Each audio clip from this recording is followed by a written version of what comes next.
The Gundam fan service continues to escalate in my review of Gundam Build Fighters Episode 2. So I can already tell that I'm probably going to love this Gundam anime right here. I do like it already for the fact that it's trying to do something different, but I also love all of the cool callbacks and throwbacks to all of the original Gundam anime series. And this one we also got to learn a little bit more about the world that Sei Iori lives in, and I loved it for that. But what was also cool about this episode is we finally got an intro for this one, and I like it. It's really cool. It's a lot of fan service. You get to see a lot of the cool Gundams that are going to be appearing in this show, and some of them are really great, and like the first episode, a lot of them are going to be like composite Gundams made up of pieces from a lot of other different series. And there's quite a number of mobile suits that are actually all silhouetted out, so you can't really tell what they are yet. So I'm really excited to see what they're going to pull off for this series. In this episode, we get to see that Reiji really doesn't care that much about the Gundam fighting at all, and this sort of puts Sei in a bad mood as he leaves to school, and this is when we get to see a little bit more about his school life, and this is where it really starts to seem kind of like a slice of life show.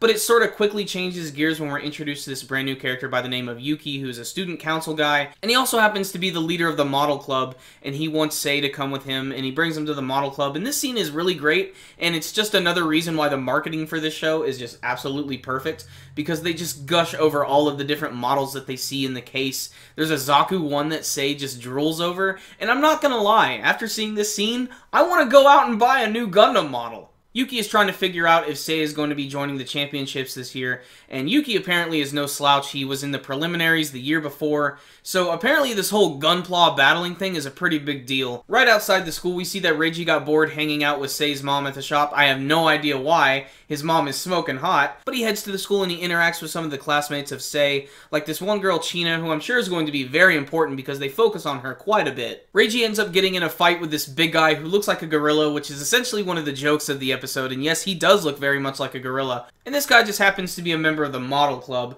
and this is a great excuse for these guys to have a battle. And that's where the last half of the episode we get to see, finally, a really awesome Gundam battle between some two classic-looking ones.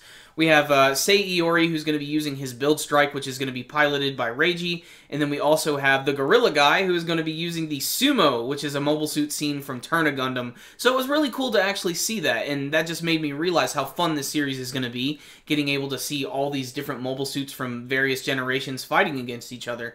It's a really exciting concept for a Gundam fan. What's also really cool here is they actually explain a little bit more about how the battles work, how the models fight against each other. They work with Plavsky particles, which are very similar to the Minovsky particles from Gundam. This is just another really great reference. What's really awesome is they're fighting in this huge arena that is in the school because apparently Yuki's father is really rich and he donated this like giant Gunpla battling machine, which is really strange. You'd never think you'd see something like that in a school, but this is Japan after all. And what's also funny about this is that character Mr. Rawl just suddenly shows up again right next to China, and he's like explaining like all this really deep, hardcore shit about this is life on the battlefield, this is what war really is, and she's just like, well, they are just sort of playing with toys. It makes the scene unnecessarily tense, but in a way it makes it kind of funny. I know that Rawl is eventually going to be using a goof in the series though, because if you watch the intro, he is standing right next to one, which is just another great reference to his character. The battle between the Sumo and the Build Strike is pretty awesome, and there's a lot of little attention to detail that I like when they're fighting in this like sort of fake universe. You actually get to see like they're actually fighting inside of a space colony. You can see it spinning around. Just little things like that are really cool, but the actual battle itself is awesome. The Sumo is a friggin' powerhouse. It has all of these really cool weapons, but eventually the Build Strike is victorious. However, this was all just an appetizer because we got a real battle that's getting ready to start.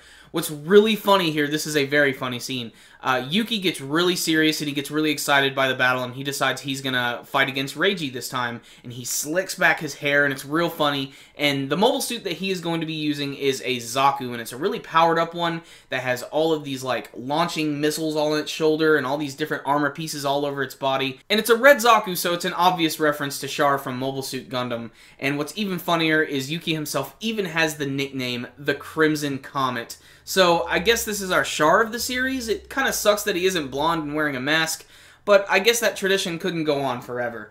Still, the point is, this is probably the best part of the episode because Yuki is a badass. He takes out Reiji with pretty much no prejudice whatsoever. He just destroys him, and the entire scene is really well animated, and is easily the most well animated scene of the entire series so far.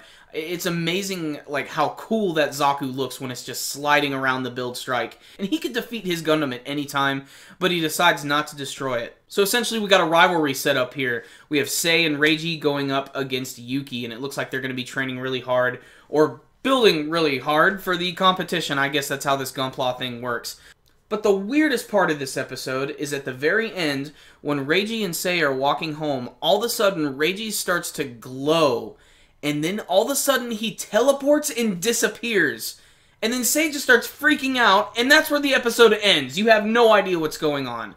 Now, something's really strange about this Reiji character. They're not really telling us anything. We don't know anything about his lineage. He has this weird bracelet thing, and I've even said in the first review that I think maybe he's a superhero.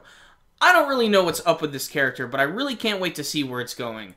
Otherwise, all I can say, this was another fan-servicey, awesome episode of Gundam Build Fighters. I think I am going to enjoy it. You know, I was really afraid that there was going to be too many kiddie elements and it was going to turn me off. But I'm loving all of the fan service and all the little, like, callbacks to all of the series. And that intro, there's a lot of little things I love about it. Like, I love when the intro starts up, it actually looks like a typical Gundam intro. You have the Gundam in the ship, and then it starts to take off, and then it flies up, and then that's when you think maybe the screen title's going to come in. But no, actually, Sei grabs the Gundam, pulls it down, and then that's when the actual title card comes up. I just thought that was really clever. Best part of this episode, clearly, though, was that battle at the end, getting to see Yuki using his Zaku. Yuki's going to be a really fun character, I think, and obviously it's just funny. If you want to transform in an anime, you just slick your hair back, Aizen style. Otherwise, I don't really have any problems with this episode. It was pretty well paced, had a lot of really interesting and funny characters. The battles were fun, and just all of the references are great. So, I'm going to give this one a 10 out of 10. I loved this episode. I'm a Gundam fan, so it's kind of not fair. This is really a show for the Gundam fans, but if you're into mecha and just seeing some cool robots beat the crap out of each other, maybe check it out. And there's also this brand new mystery element with what the hell is up with Reiji, so make sure and check out this series, guys. So that was my review of Gundam Build Fighters. I thought it was a pretty damn good episode, but how about you guys? Did you like this week's episode? You can let me know with your comments below. Are there any Gundams or other mobile suits you're looking forward to seeing in the series? You can let me know with your comments as well. And remember, guys, before you leave, make sure and give this video a thumbs up. Absolutely one of the best ways to support our videos. So I will see you next time, guys. Super Kami Guru 9000, out.